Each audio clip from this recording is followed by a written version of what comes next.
Bien, bonjour à tous. Je vois que le nombre de connexions ne finit pas de monter pour atteindre les différentes personnes qui doivent se connecter pour ce grand webinaire de GECOVAX. Avec grand plaisir que je vous accueille. Je suis Thierry Labarthe, je suis membre du COPI de GECOVAX, je suis médecin généraliste. Et GECOVAX est donc un projet de notre association GECOLIB, des groupements d'exercices coordonnés libéraux en Bretagne. Et ce projet est porté depuis 3 ans par cette association et un COPIL dynamique autour de la vaccination grippale. Je vous rappelle les objectifs, c'est bien évidemment d'augmenter la couverture vaccinale de la population bretonne, évidemment en ciblant les populations vulnérables, mais aussi de montrer l'exemplarité des soignants libéraux bretons avec l'augmentation de la couverture vaccinale de toutes les personnes prenant en charge, bien évidemment, des patients, mais aussi et surtout des patients vulnérables. Impulser chez GECOLIB, c'est aussi une volonté d'impulser de nouvelles dynamiques pluriprofessionnelles sur les territoires et valoriser les initiatives de tous les professionnels de terrain libéraux en Bretagne. On va vous rappeler, et Valérie le fera très bien, la mise à disposition de la boîte à outils GECOVAX, qui vous sera détaillée. Comment nous avons accompagné aussi sur le terrain des équipes qui sont prêtes à mettre en place des actions de promotion de la vaccination grippe sur leur territoire. Et il y a beaucoup d'initiatives diverses et variées et tout aussi complémentaires les unes des autres. Le contexte de la crise sanitaire, on ne va pas le rappeler, et le flux d'informations importants sur la vaccination a donné encore plus pertinent de ramener ce webinaire à la portée de tous, avec un espace d'échange en amont de cette campagne qui va démarrer à la fin du mois pour ne pas oublier la vaccination contre la grippe qui aujourd'hui s'est un peu malmenée avec le trop-plein d'informations sur la vaccination Covid. Donc bienvenue pour qu'on puisse aussi en faire une synthèse et parler de façon cohérente de ce projet GECOVAX qui garde encore plus aujourd'hui sa place. Donc, ce webinaire, c'est évidemment d'impulser une dynamique autour de la vaccination contre la grippe en amont de cette campagne, qui va être lancée le 26 octobre prochain par l'assurance maladie. Bénéficier d'un regard d'expert avec Lydie Kadjatourian sur la grippe et sa vaccination, et puis donner des exemples d'actions à mener sur les territoires, parce que c'est évidemment le territoire et cette pertinence de comment on s'accapare ces outils, comment on en parle, et je pense que c'est évidemment vous et les acteurs de terrain qui en parlez le mieux. Et puis, c'est d'offrir un espace d'échange. Donc, il y aura entre nous un petit temps d'échange, évidemment, de 15 minutes avec les différents intervenants. Sans plus attendre, on va lancer un petit brise-glace avec une petite question, un petit quiz. Vous allez pouvoir cliquer sur vos ordis. La question, c'est de 2017 à 2021, de combien de points de pourcentage a évolué la couverture vaccinale en Bretagne? Est-ce de 1 point, 3 points, 5 points ou 13 points entre 2017 et 2021?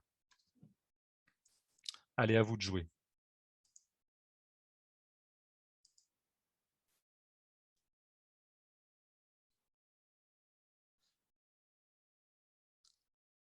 Une fois que tout le monde aura répondu, le petit quiz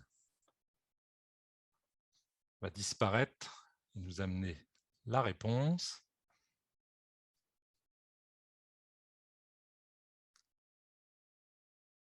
Allez, à vos derniers clics.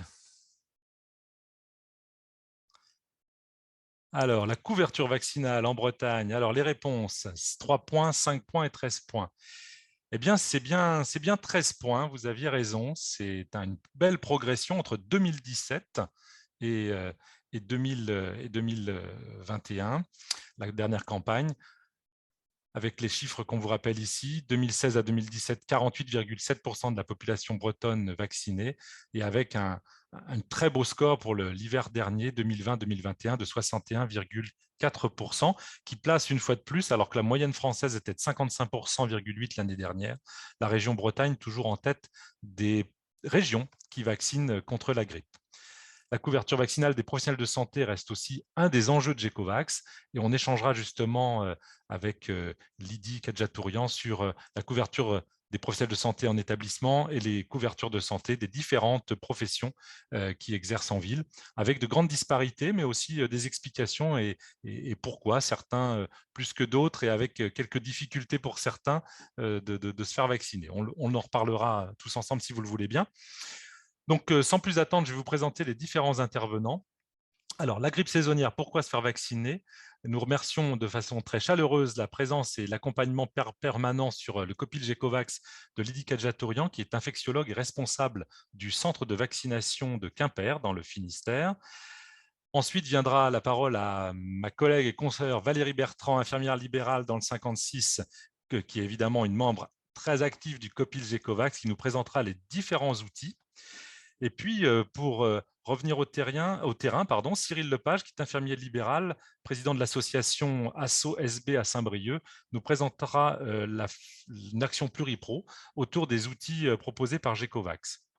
Dans les questions-réponses, nous aurons notre consoeur et amie Noël Davous, qui est pharmacienne à Rennes et qui est membre du COPIL Gecovax également, pour parfaire toutes les questions-réponses qui pourraient arriver sur tous les sujets. Rappelons-nous les petites règles d'usage. Bien évidemment, de poser vos questions sur l'onglet questions-réponses. Elles seront drivées et listées par nos deux plus fidèles collaboratrices, que je remercie d'ailleurs au passage parce qu'elles sont toujours aussi présentes et dynamiques sur le Copil Gecovax. Ce sont Lucie Soufoy, chargée de développement de Gecolib, et Delphine In, chargée de mission à l'URPS des infirmiers libéraux de Bretagne, et qui vont donc colliger vos questions, échanger entre vous avec l'onglet discussion que vous allez avoir, avec, soit entre vous perso, soit évidemment avec tous les panélistes. Et sachez que ce webinaire donc, est enregistré, sera disponible sur le site web de Gecolib. Sans plus attendre, Lydie, je vais vous passer la parole. Pourquoi se faire vacciner en 2021 contre la grippe? Bonjour à tous et vraiment un grand merci pour l'invitation. Bon, c'est un challenge de parler de, de cette thématique en 15 minutes, mais je vais essayer de vous convaincre et surtout, le but, c'est plutôt de vous donner des leviers pour essayer de motiver les réfractaires à la vaccination à pouvoir se faire vacciner avec quelques arguments. Hop, alors, on dit souvent, les patients ont souvent tendance à nous dire que oh, bah, la grippe, c'est un simple rhume. On rappelle ces chiffres d'hospitalisation et de mortalité que l'on voit passer tous les ans. Alors, avec toujours cette petite anecdote de l'année dernière où il y a eu quasiment aucun cas de grippe qui n'a circulé avec la pandémie. On verra ce qui se passe pour cette année, mais c'est vrai que c'est toujours important de pouvoir rappeler la gravité de cette maladie avec le taux de mortalité qui est en moyenne de 10 000 cas par an et puis de forts taux d'hospitalisation. Hop. Alors, il faut savoir qu'en plus des taux de décès qui peuvent être très élevés, la grippe, c'est toujours aussi un facteur de multiples complications d'organes. On sait que ça entraîne déjà des atteintes respiratoires. Et puis surtout, c'est un pourvoyeur de déclenchement, de désadaptation d'autres pathologies sous-jacentes. On en reviendra tout à l'heure avec le diabète. On sait aussi, on en reparlera pour les plus de 65 ans, que ça peut entraîner une perte d'autonomie et augmenter la fragilité. On sait aussi que ça peut entraîner des complications neurologiques ou des complications rénales, même si on n'en parle plus. Et puis un petit focus sur la diapositive suivante des complications cardiovasculaires. C'est possible d'avoir la diapo suivante. Voilà, sur les complications cardiovasculaires de la grippe, je vous en reparlerai tout à l'heure avec les patients diabétiques. Mais il faut savoir, et je voulais vous faire ce petit focus-là sur des données que l'on a de plus en plus, et une information qui est souvent qui passe pas forcément, mais de se dire que la grippe est également un déclencheur d'événements cardiovasculaires.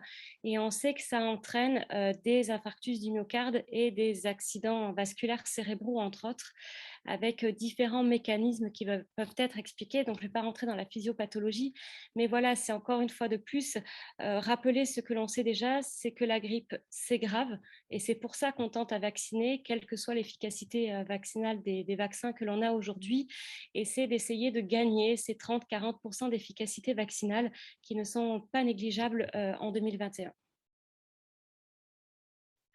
Donc, on a parlé tout à l'heure des objectifs, enfin, de la couverture vaccinale qui n'est pas encore atteinte. Je rappelle que l'OMS a fixé pour 75% la couverture vaccinale qui devrait être atteinte pour les personnes qui ont une indication à se faire vacciner contre la grippe. Donc, je ne vais pas énumérer toutes les pathologies que vous connaissez déjà.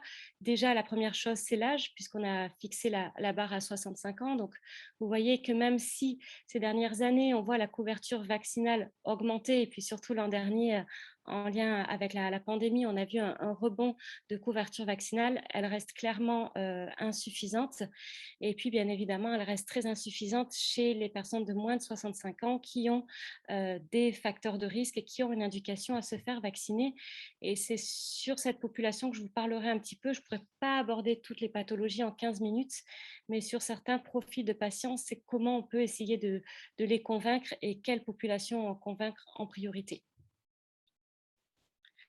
Et donc ça, c'est pour rappeler les chiffres, effectivement, comme Thierry vient de le dire tout à l'heure, c'est vrai que la Bretagne est plutôt un bon élève, alors pas que pour la vaccination contre la grippe, hein, c'est à peu près pour toutes les vaccinations, on le voit très bien avec la Covid actuellement.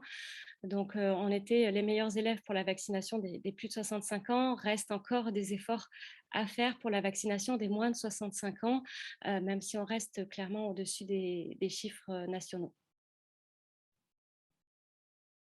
Donc, je vais commencer par la catégorie des plus de 65 ans. Alors, toujours un petit peu délicat quand on parle des plus de 65 ans de savoir qui on cible. Et voilà, parce qu'on a beau dire, parmi les plus de 65 ans, il y a différents profils de personnes.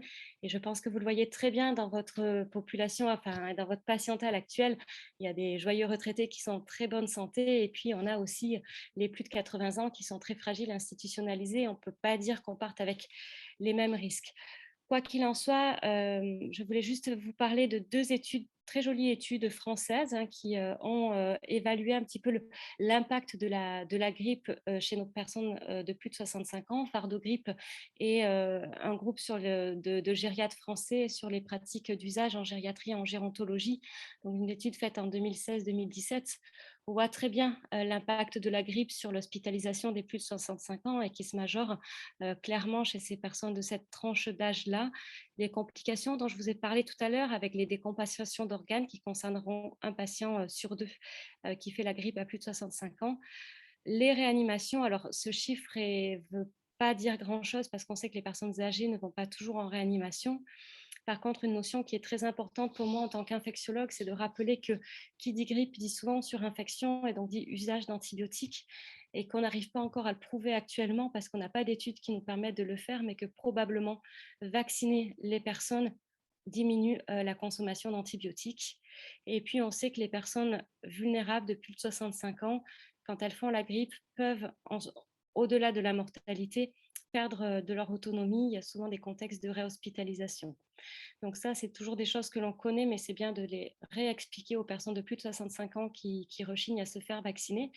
Et puis aussi une petite donnée, ça c'est des données que l'on voit de plus en plus passer par rapport à la grippe, c'est aussi de voir que tous les ans, durant le même pic épidémique que la grippe, c'est là où il y a le plus de fractures du col du fémur chez les personnes âgées, ce qui reflète un petit peu cette perte d'autonomie et cette dépendance de ces personnes fragiles lors de la grippe.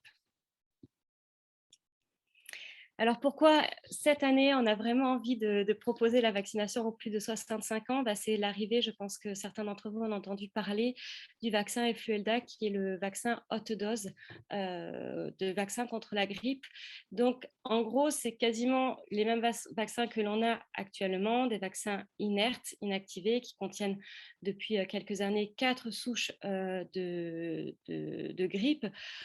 Le vaccin avait déjà eu l'AMM en fait l'an dernier et puis il n'avait pas été disponible sauf en fin de campagne vaccinale sur le stock d'État. On en a eu quelques-uns, mais donc cette année, il arrive normalement en officine. Et donc, c'est ce vaccin qui est 4 fois plus dosé que le vaccin standard, des vaccins standards que l'on a habituellement. Donc, il a prouvé sa meilleure immunogénicité que le vaccin dose standard. SD, c'est pour dose standard. Et puis, on sait qu'il est plutôt bien toléré. Donc, il y a des données qui nous disent que peut-être qu'il entraîne un petit peu plus de symptômes post-vaccinaux que le vaccin dose standard, mais c'est un vaccin qui reste relativement bien toléré. Et sur la diapositive suivante, je ne peux pas tout reprendre en 15 minutes parce que du coup, j'aurais de quoi vous en parler pendant plus longtemps que ça, mais des données d'efficacité. Alors, on parle de vaccin contre la grippe, je ne vous parle pas de la vaccination Covid où on atteint les 90% d'efficacité. Hein. Vous savez, sur la vaccination contre la grippe, on est plutôt de l'ordre de 30 à 60% en fonction des années, en fonction de la compatibilité avec les souches, mais là, on voit très bien que, comparé aux vaccins doses standard, on récupère une efficacité de l'ordre de 20, ce qui n'est pas négligeable chez ces personnes-là. Et en plus de ça, il y a une étude de vraie vie qui a été menée dans une EHPAD, dans plusieurs EHPAD en fait, puisqu'on a quand même réussi à obtenir une étude sur 53 000 résidents d'EHPAD, ce qui est quand même énorme. Et on voit très bien que grâce à la vaccination, toutes causes confondues, on a diminué de 12% l'incidence des hospitalisations, ce qui semble pas beaucoup, mais qui dans la vraie vie est loin d'être négligeable. Et je parle d'hospitalisation liée à des troubles respiratoires de toute cause. Quand on regardait vraiment les pneumonies, on diminuait de 20%. Donc ce vaccin, il a vraiment sa place et j'ai eu l'information là récemment, c'est que la Société française de gériatrie et de gérontologie se positionne clairement pour prioriser ce vaccin pour les personnes de plus de 65 ans, en particulier quand ils ont des comorbidités. Donc ça va être un argument de plus pour vacciner nos plus de 65 ans.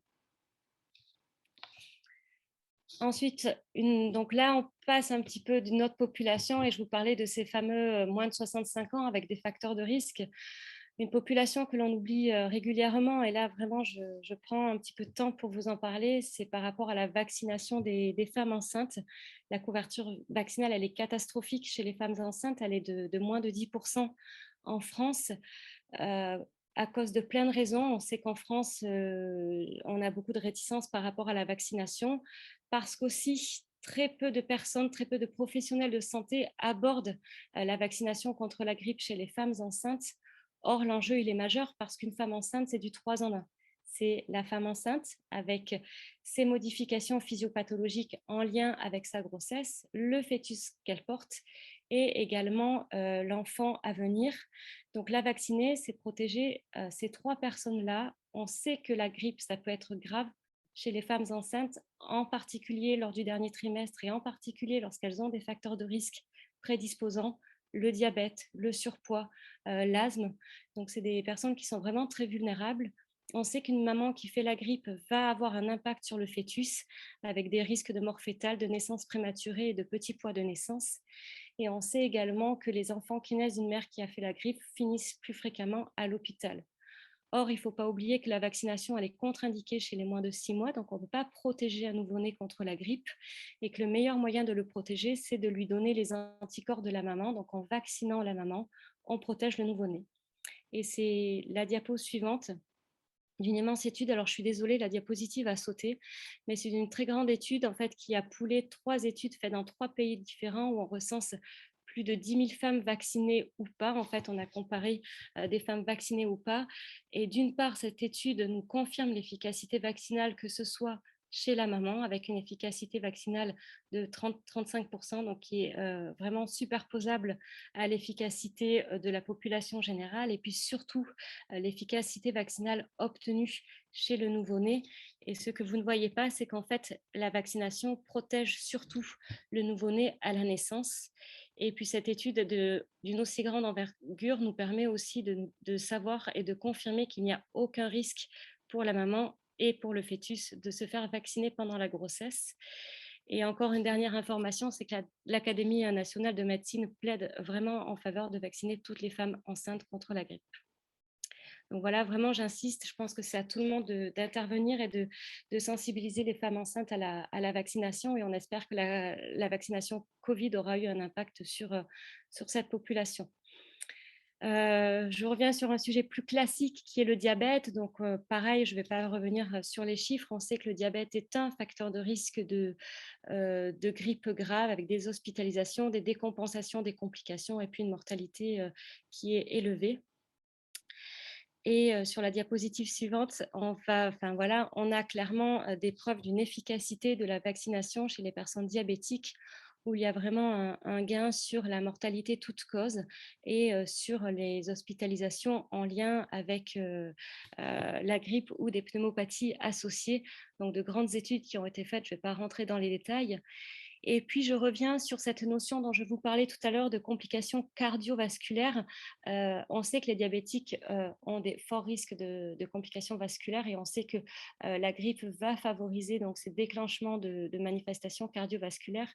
Et on voit l'impact qu'a la vaccination sur une énorme cohorte danoise où ils ont suivi pendant près de 10 ans des patients diabétiques. Et on voit très bien que les personnes vaccinées ont un moins fort taux de létalité en lien, entre autres, avec les complications cardiovasculaires. Donc vraiment, c'est de vous montrer dans la vraie vie l'impact de la vaccination sur ces complications cardiovasculaires. Ce sont des très belles études. Et puis, je ne vais pas pouvoir m'attarder sur la diapositive suivante au vu du temps qui nous reste, mais j'ai également découvert là, en préparant le topo, c'est ce Diabète Lab, en fait, qui est un organisme qui rassemble des associations de patients diabétiques et qui propose en fait d'améliorer leur prise en charge. Et il y a des questionnaires sur la vaccination, et ça, je trouve que c'est très intéressant sur l'approche vaccinale, de savoir ce que pensent les patients via les associations. Et je pense qu'il y a vraiment un travail à faire avec ces associations de patients. Et là, la question, donc c'est une enquête qui a été faite l'été dernier, de savoir un peu quel était leur rapport à la vaccination et en particulier avec la grippe. Je ne vais pas vous donner tous les chiffres, mais en fait, ce qui ressort énormément, c'est qu'il y a vraiment un rôle prépondérant des professionnels de santé autour de ces patients diabétiques. Ils sont très peu, on leur parle très peu de la grippe, et c'est un petit peu comme je parlais tout à l'heure avec les femmes enceintes, on n'aborde pas assez le sujet avec eux.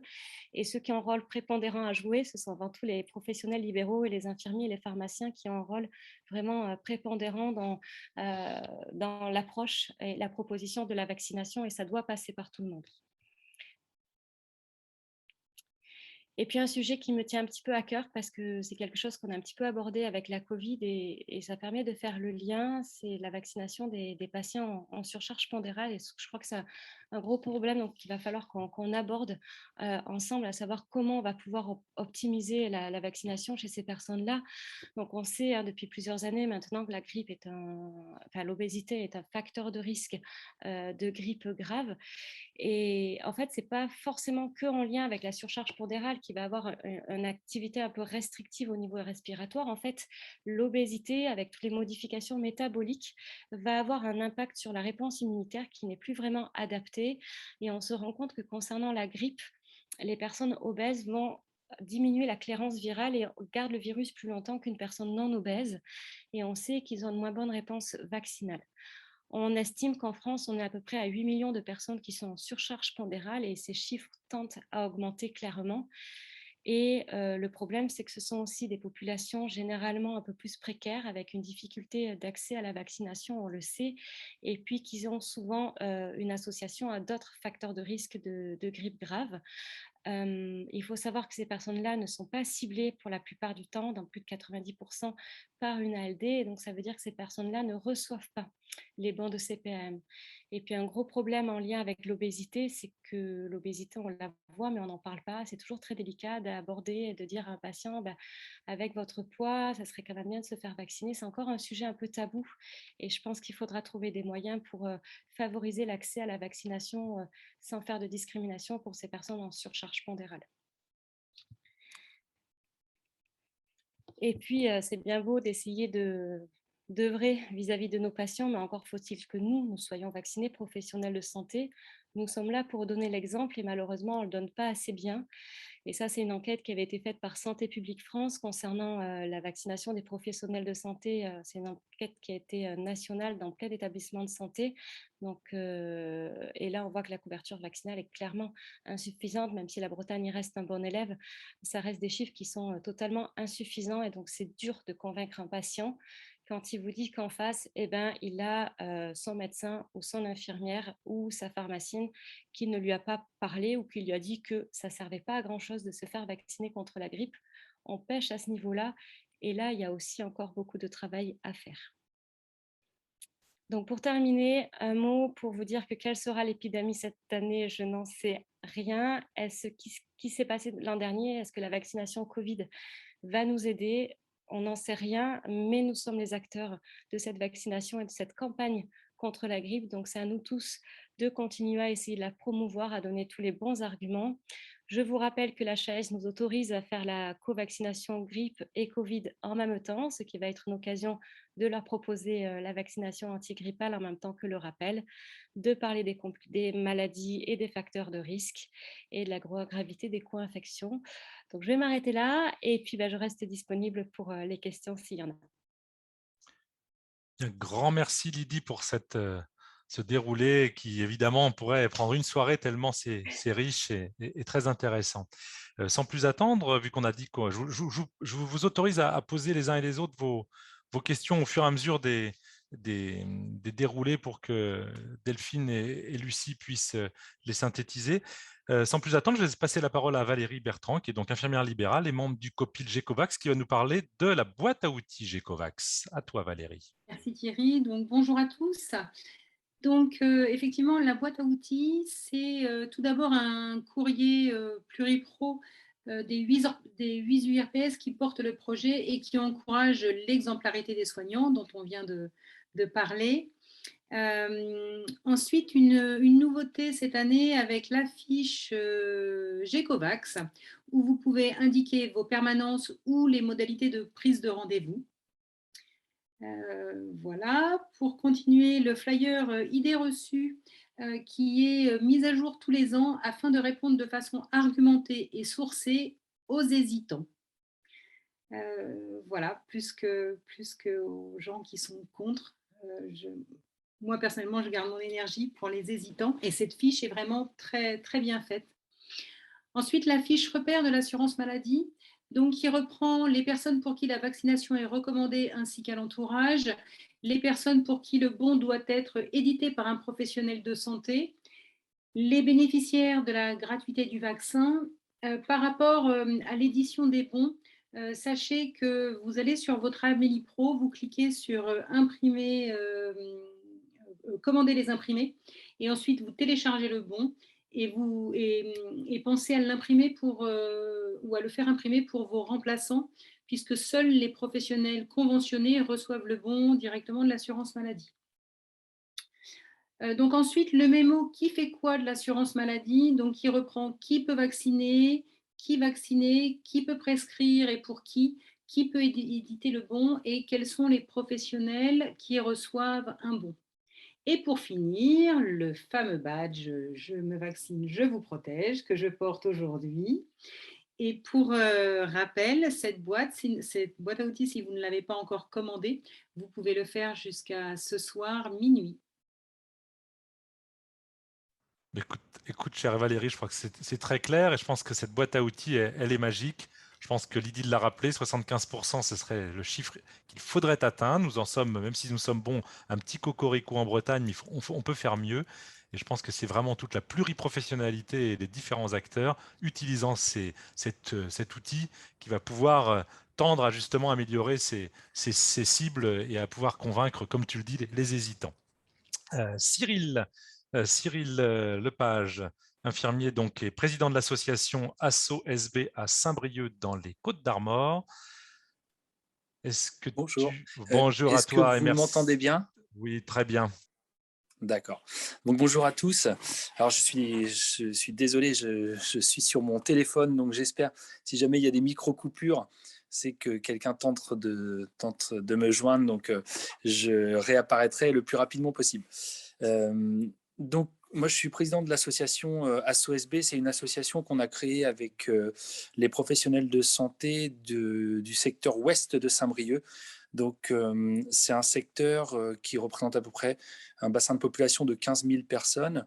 On regroupe 2 cabinets infirmiers, donc un cabinet de 10 infirmiers, un cabinet de 4 infirmiers, 3 médecins généralistes, bientôt 4, 3 pharmacies, un cabinet de kiné avec 6 kinés, une pédicure podologue, une psychomotricienne, une ergothérapeute.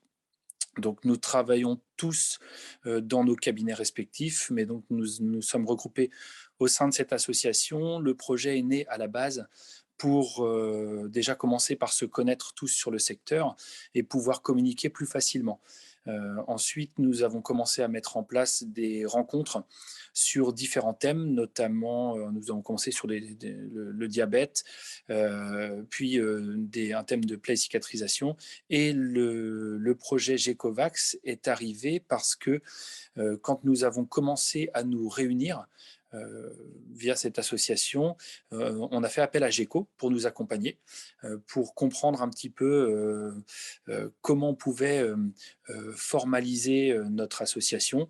Donc Delphine était venue à une soirée pour nous accompagner, et derrière, donc, ça nous a permis de découvrir GECO et de rentrer assez rapidement dans le programme GECOVAX.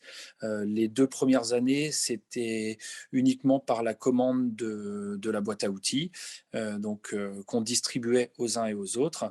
Et là, cette année, on a décidé de mettre l'accent sur un projet de promotion à la santé, donc accompagné par GECOVAX, sur la vaccination antigrippale. Donc, pour ce faire, nous avons été accompagnés par GECOVAX, donc un médecin, une infirmière et Delphine, ce qui nous a permis de faire plusieurs réunions avec les membres de l'association disponibles pour pouvoir établir le projet. Donc, ce projet s'est assez rapidement dessiné puisque nous avons identifié les personnes qui, selon nous, avaient le plus besoin d'être incitées à la vaccination, c'est-à-dire les personnes en situation d'obésité, ce dont on vient de parler, donc les femmes enceintes, l'entourage familial des nourrissons de moins de 6 mois présentant des facteurs de risque de grippe grave, et l'entourage des personnes immunodéprimées, et bien évidemment les soignants. Donc l'idée de départ, c'était que sur notre secteur, qui est un quartier très populaire, où il y a encore quand même beaucoup de patients, de personnes qui n'ont pas de médecin traitant, c'était de pouvoir aussi aller à la rencontre des gens via nos disciplines respectives, et de pouvoir capter les gens qui ne reçoivent pas les bons de la Sécu, donc qui ne seront pas incités à se faire vacciner. Puisque effectivement les chiffres notamment des femmes enceintes ou des personnes en situation d'obésité, les chiffres de la vaccination nous ont un petit peu surpris. Et au fur et à mesure de notre travail avec GECOVAX, on a aussi, nous, appris des choses, c'est-à-dire sur les modalités de prescription des vaccins, sur le fait que nous, on pouvait aller vers ces populations-là pour les inciter à se faire vacciner.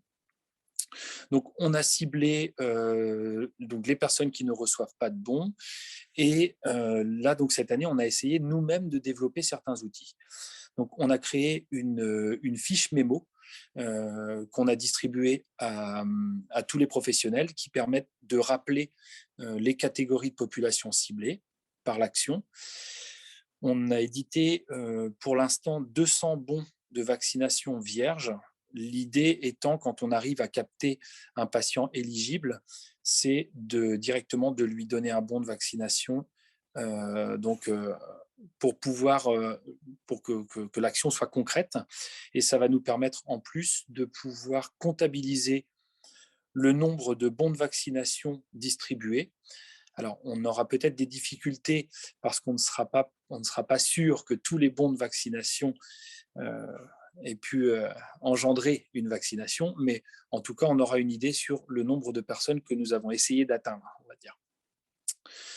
Donc, les bons vierges, nous avons aussi réalisé une affiche avec les différents lieux de vaccination. Et donc, par la même occasion, on a essayé d'élargir un petit peu cette campagne de promotion à la santé en ne s'arrêtant pas à la vaccination antigrippale. Donc, on s'est mis en rapport avec Santé publique France et nous avons commandé 3000 cartes sur les vaccinations obligatoires.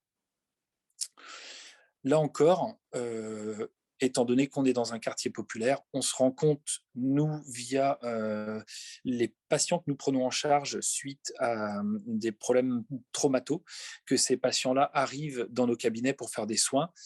Et en fait, on se rend compte qu'ils n'étaient pas à jour dans leur vaccin, notamment le tétanos.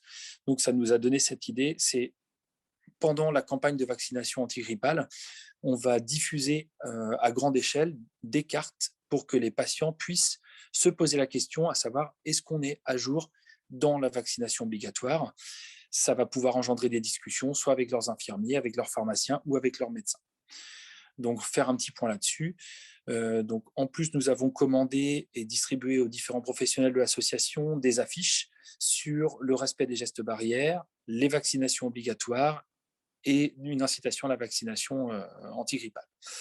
Donc, toutes ces, donc, notre petite boîte à outils à nous, on l'a distribuée aux différents membres de l'association là cette semaine. Ça permet à tout le monde de mettre en place au sein de son cabinet sa petite organisation, à savoir comment on va pouvoir faire du coup pour essayer de capter un maximum de patients. Donc, en sachant que là, l'objectif de ce premier travail pluriprofessionnel, c'est d'apprendre à travailler ensemble. La vaccination antigrippale, c'est j'espère, un sujet qu'on va pouvoir répéter d'année en année, mais pourquoi pas développer d'autres actions de santé publique et de promotion à la santé. Notamment, on en a discuté avec certains, peut-être pour l'année prochaine, pour le mois d'octobre, un programme sur le dépistage du cancer du sein chez les femmes de moins de 60 ans.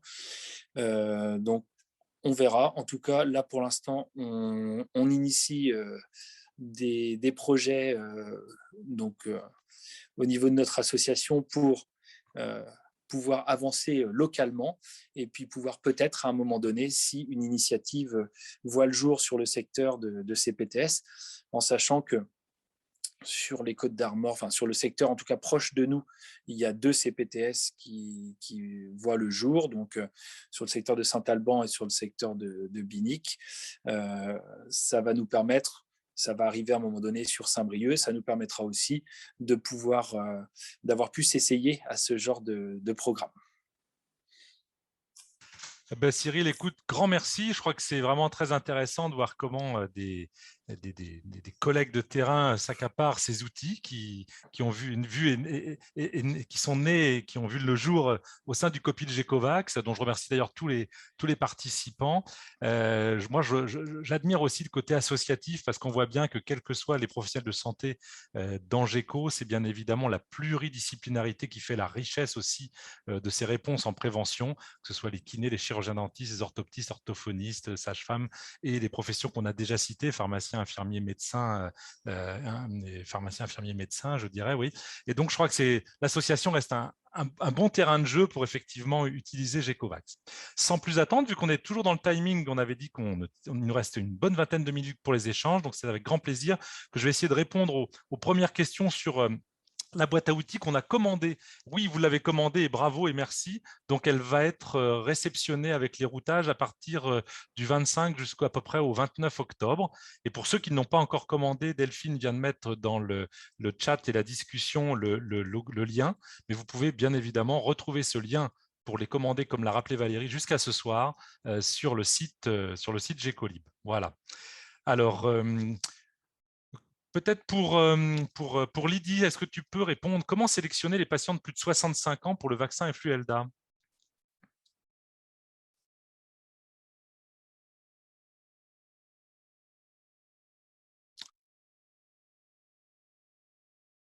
Lydie, est-ce que tu nous entends? Si je mets le micro, c'est mieux. Je disais que je me suis posé exactement la même question l'autre fois. A priori, de toute façon, il n'y a pas de nom de marque de vaccin sur le banc sur le banc de voilà. Donc c'est à la pharmacie, d'après ce que j'ai compris, après à donner le vaccin. Et c'est vrai qu'il n'y a pas a priori pas de système de tri entre guillemets, à savoir qui recevra quoi. C'est pas systématique que les plus de 65 ans aient les Flueda. Après, moi, ce que je propose, c'est de se raccrocher à ce que dit la Société française de gériatrie, c'est de se dire que c'est les plus de 65 ans avec comorbidité. Je pense que Apparemment, il y a des problèmes un petit peu logistiques où on pense que cette année, il y aura surtout un détournement vers les EHPAD, en l'occurrence. oui, de toute manière, nous, c'est ce qui semble être le cas. La commande a surtout été faite pour les EHPAD. On ne savait même pas si, voilà. Après, s'il y en a quelques-uns qui en ont en officine, ça va être combien? Et ça, c'est vrai qu'on n'a pas du tout de... Moi, j'ai pas du tout de visibilité là-dessus et ça m'embête un peu, même pour mes patients, de savoir ce qu'ils auront. Eh oui. Et voilà. Pendant que tu as le micro ouvert, il y a 2 questions qui ont lieu à la vaccination, en même temps. Alors, une Ah, question d'Ève Mercier qui dit que, voilà, comment rassurer quelqu'un par rapport aux douleurs et aux effets secondaires sur la vaccination le même jour?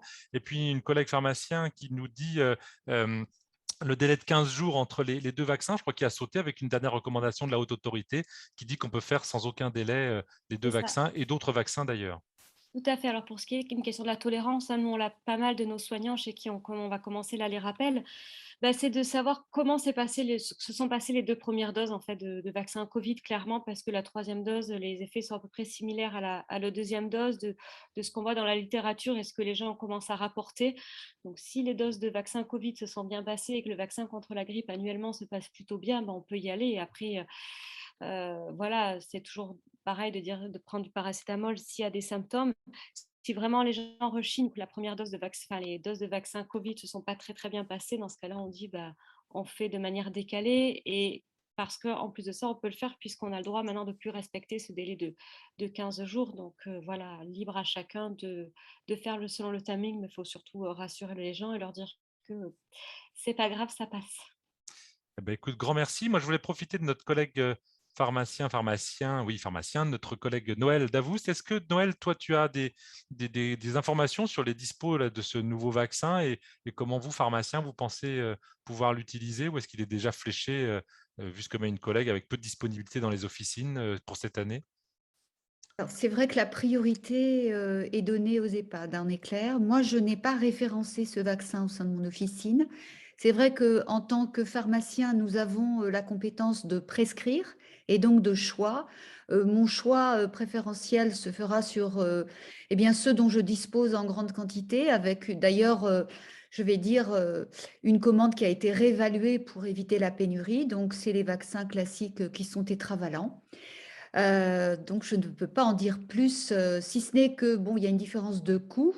Mm. Effectivement, on est autour de 30 € pour les flux LDA. Effectivement, il est HD et pour l'autre vaccin, nous sommes autour de 11,10 €. Voilà la seule chose que je pourrais dire. J'avais une petite question pour Lydie, personnelle. C'est vrai que les études que vous avez citées concernant les EHPAD avaient porté, c'est ce que j'avais vu, sur les trivalents et pas les tétravalents, c'est ça? Oui, tout à fait. Oui, Ah, tout à fait, parce qu'en fait, bah, aux États-Unis, ils utilisent quand même le hot dose depuis un petit moment, et c'est vrai oui, qu'avant, c'était du trivalent hot dose voilà. qu'ils avaient, et donc ils ont, enfin, c'est toujours pareil. Après, c'est le même mécanisme, et donc ils ont corrélé l'efficacité du trivalent au quadrivalent, ce D'accord. qui semble pas totalement aberrant. Et c'est pour ça que là, il est sorti récemment une donnée d'immunogénicité en comparant vraiment du Voilà, quadrivalent de standard au quadrivalent haute dose et qui voilà. confirme qu'il y a une immunogénicité supérieure. Donc, on peut corréler en fait. Tout à fait. Parce Mm, que la HAS n'avait pas donné cet avis parce qu'en fait, exactement. elle était en Ça, amont de cette étude, hein. qui D'accord. vient de sortir et qui Tout valide à la fait. supériorité du vaccin. Merci beaucoup d'avoir réactualisé mes connaissances et celles des confrères, je suppose. Merci. Est-ce que Cyril est toujours en ligne avant que ses patients le rappellent? Moi, je voulais savoir ce que ça t'avait apporté professionnellement et personnellement, cette utilisation des outils G-Covax, au-delà de tout ce que tu as dit. Alors, personnellement, la promotion à la santé, ça m'a toujours intéressé, j'y ai toujours été sensible. Mais là, le fait de pouvoir agir localement et de pouvoir le faire avec mes confrères et consoeurs du secteur, ça a été extrêmement enrichissant. Alors, il ne faut pas se cacher sur le fait que ce genre d'initiative, bon, il faut souvent relancer un petit peu les collègues, il faut souvent que ça parte de 2-3 personnes qui vont être beaucoup plus actives et les autres vont suivre. Mais j'ai l'impression que plus ça va et plus ça intéresse de professionnels de se lancer dans ces aventures pluripro. Donc, moi, ça a été une vraie découverte au fur et à mesure des années, le travail avec GECO. Et là, je trouve que le fait de pouvoir s'accaparer ce projet et de le mener de notre côté en étant accompagné par GECOVAX, c'est très enrichissant. Merci à Et ça toi. nous a permis aussi de, euh, je ne l'ai pas dit tout à l'heure, mais il y a un journal qui est édité sur le secteur ouest de Saint-Brieuc, qui s'appelle Le Villageois. Et on s'est mis en rapport avec eux. Ça nous a permis de faire un article sur justement ce sujet, donc de cette action de promotion à la santé sur le vaccin anti-grippe, et de pouvoir faire passer aussi le message, du coup, à grande échelle, puisqu'il est distribué dans tous les foyers du secteur sur la vaccination obligatoire. Donc là, j'ai quand même l'impression qu'on va avoir, que cette action va avoir un impact assez fort. Donc si on arrive à faire vacciner, c'est compliqué à dire combien de personnes on va toucher, mais si on arrive à ne serait-ce que quelques dizaines de personnes sur le secteur des villages qui vont pouvoir se vacciner, qui auraient pu développer des formes graves, ou des personnes qui vont arriver à se poser la question, à savoir est-ce qu'on est encore vacciné, est-ce qu'on est encore à jour de nos vaccinations obligatoires, et qui vont faire la démarche de se rendre dans leur pharmacie ou chez leur infirmier ou leur médecin, bah, j'ai l'impression que le pari sera déjà gagné, quoi.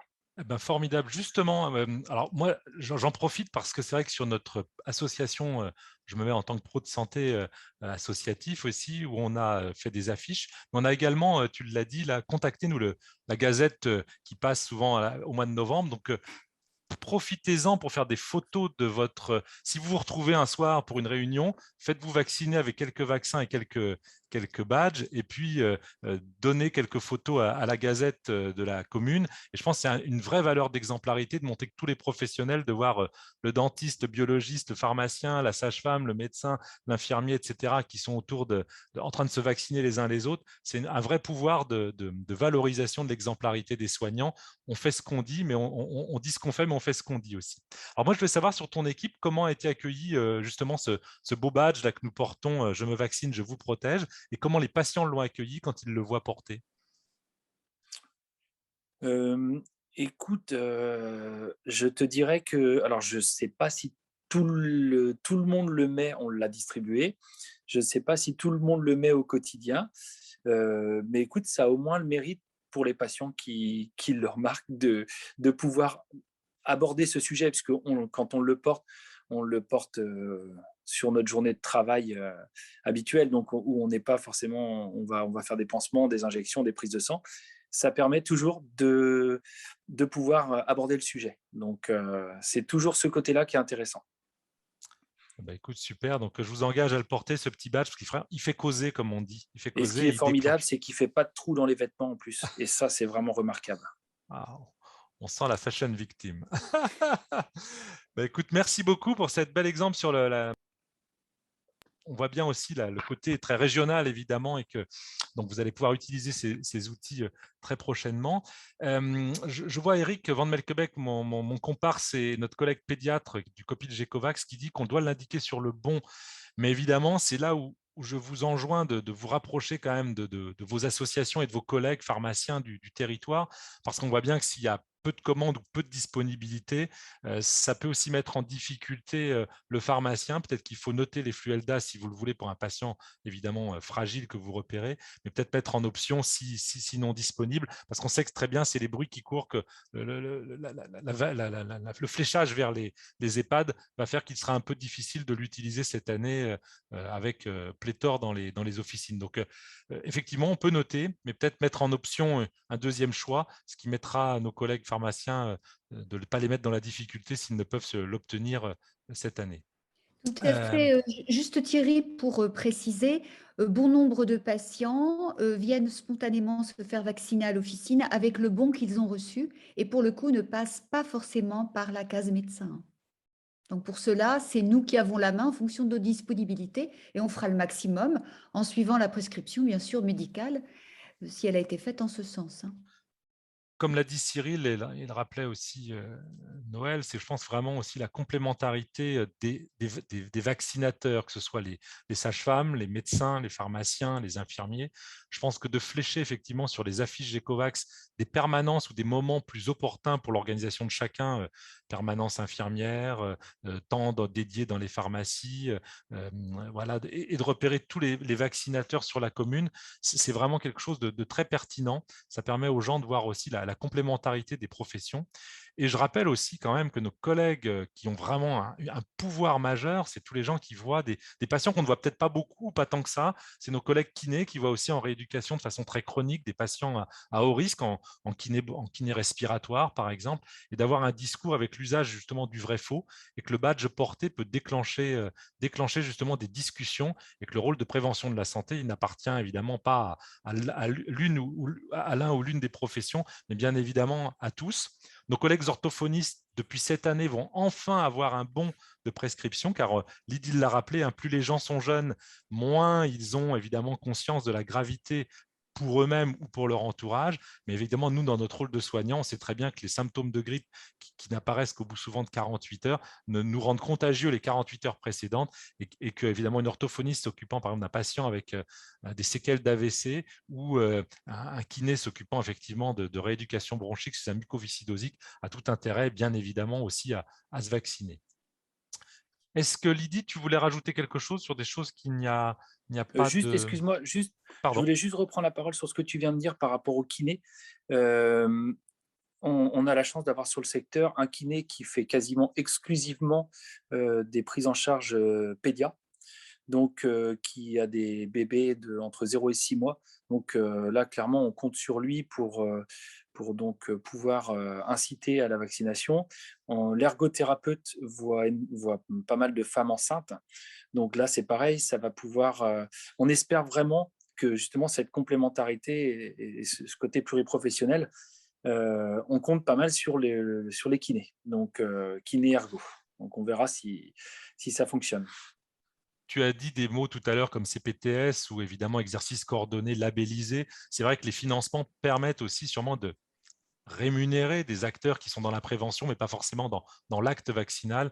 Et c'est sûrement tout l'intérêt de travailler déjà sur une association et après comment amener les uns et les autres à œuvrer ensemble et puis aussi de rémunérer le temps passé à faire de la prévention de la santé. Et c'est tout l'enjeu de ces organismes et ces associations d'exercices coordonnés. Merci à toi, Cyril. Lydie, voulais-tu un petit mot de choses qu'il aurait fallu repointer, qu'on aurait oublié, ou Valérie, qui n'a pas parlé? Moi, je voulais juste rebondir sur ce que disait Cyril par rapport à déjà la vaccination de l'entourage. Ça, je pense que c'est un truc aussi où on ne fait pas toujours attention. En plus, pareil, les gens ne sont pas ciblés par les bons. Et les bons, on a beau dire, mais c'est quand même une énorme facilitation à la vaccination. Donc, c'est toujours penser, quand on a des personnes fragiles, immunodéprimées, d'essayer de sensibiliser l'entourage à la vaccination et de leur faire des bons autant que possible, parce que sinon, les vaccins ne sont pas remboursés, ce qui est des fois un frein à la vaccination. Donc, c'est essayer de sensibiliser l'entourage et les personnes très immunodéprimées. Ça, c'est un point très important à soulever.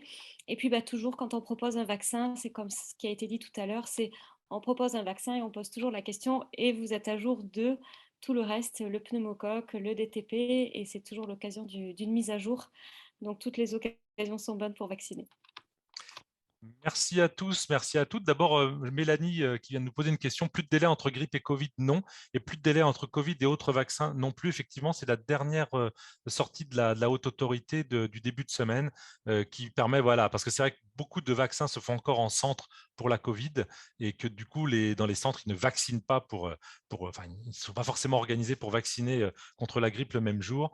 Et du coup, donc ça, c'est vrai. Et pour les autres vaccins, un Repevax ou un Prevnar ou un Pneumovax pour les patients à haut risque, bien évidemment, il faut tout faire. Donc ça, c'est validé par la haute autorité.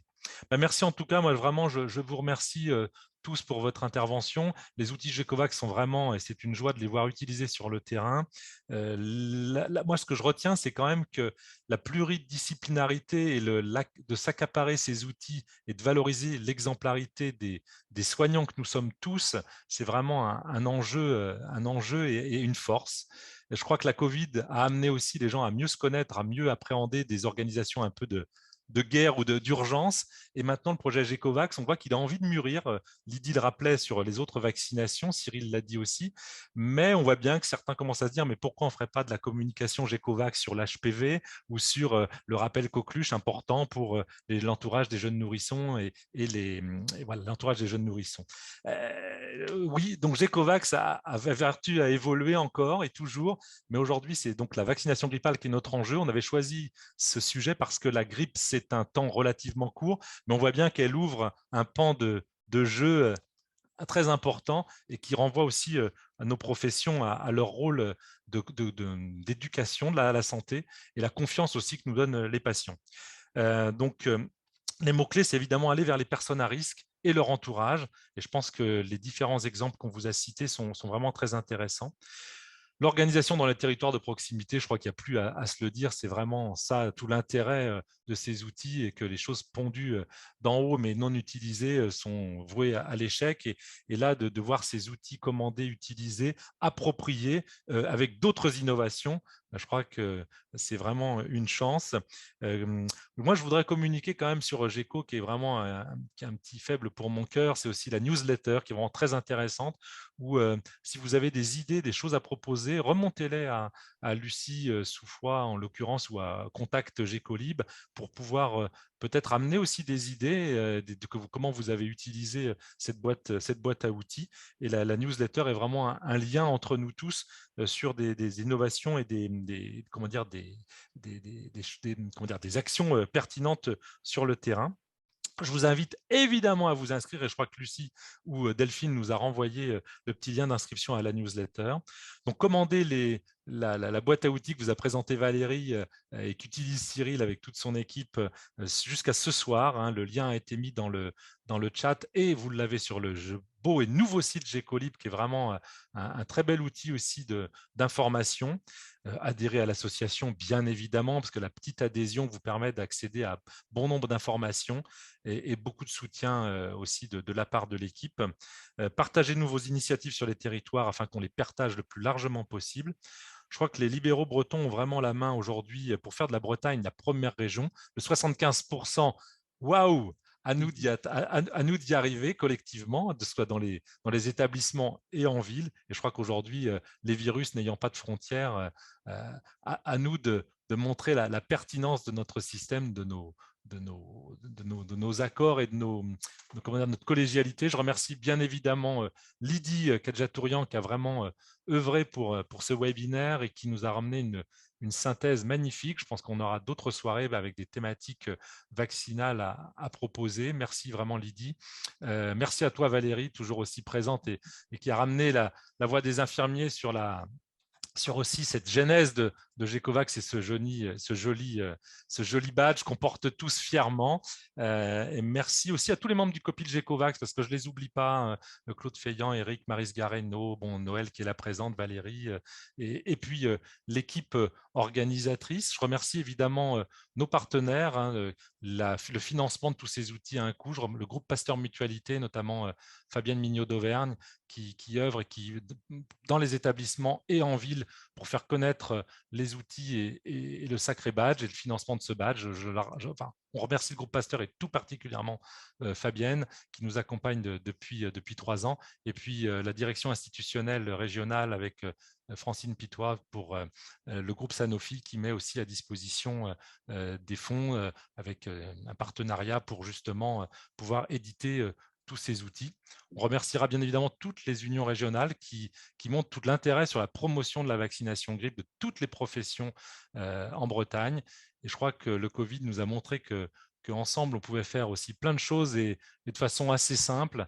Et maintenant, à nous d'animer nos territoires et de le faire de manière joyeuse et pour que nos patients gardent leur confiance à leurs professionnels de proximité. Un grand merci. Et puis, un petit questionnaire qui va vous arriver, je crois, par le fil de discussion sur la satisfaction de ces webinaires, parce que, comme toujours, c'est intéressant d'avoir une évaluation un petit peu de ce qu'on fait, du travail qui a été fait par l'équipe pour vous présenter ce webinaire. Et puis, peut-être pour demain, vous en proposer d'autres avec des sujets où nous serons heureux d'en avoir, pourquoi pas, des idées. Donc, faites-nous remonter vos idées via la boîte GECO. Merci à tous et puis bon après-midi, bonne continuation et puis bonne vaccination grippe